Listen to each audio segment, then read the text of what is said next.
Hi, this is Pastor Mira from Carlisle United Methodist Church, and this is Sermon in 3 minutes.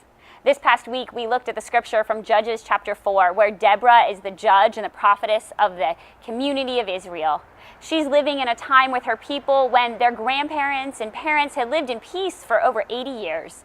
But now, for a 20-year period, people were starting to follow Baal. We're following King Jabin, and we're not recognizing and regarding what Yahweh had said is best for the community. So Deborah and her people go into battle against General Sisera and against the people of King Jabin's area.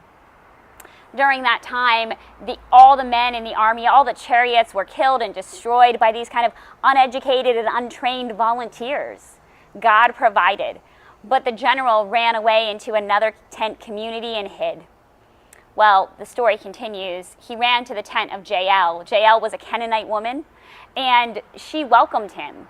Did she know who he was? We don't really know, but she welcomed him. She covered him with a rug. She gave him milk. And then while he was sleeping, this great general who had really wreaked havoc on the peace of the Israel people, she took a tent peg and she took a hammer, which were very popular in those days because that's how everyone lived, and she right through his temple.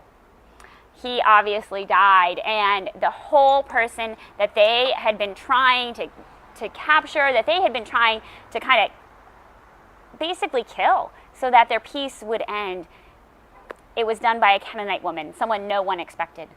So we looked at that story. It's not one of the great stories of the Old Testament. It's, it doesn't make sense. Is it okay to go kill your enemies? What does this mean?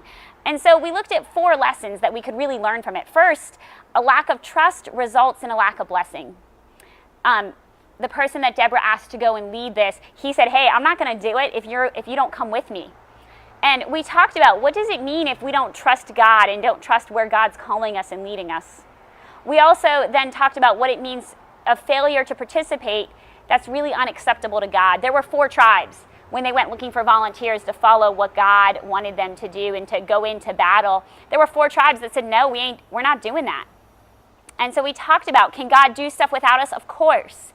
But that then also limits our blessing and how we can be involved in and how we can be a part of God's ministry.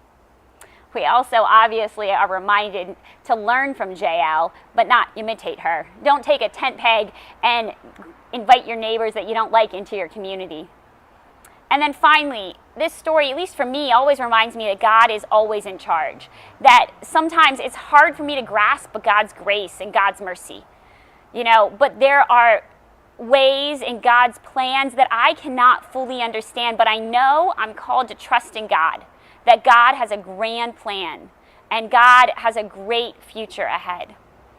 The book of Jael, the story of her from Joshua, reminds me that God has a plan even when I don't understand it. God's going to use unlikely people.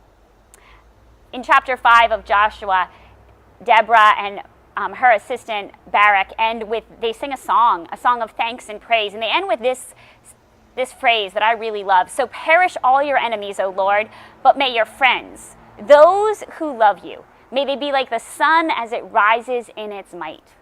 That's my prayer for this week, that we may all be friends of the Lord, and that we may be like the sun that rises.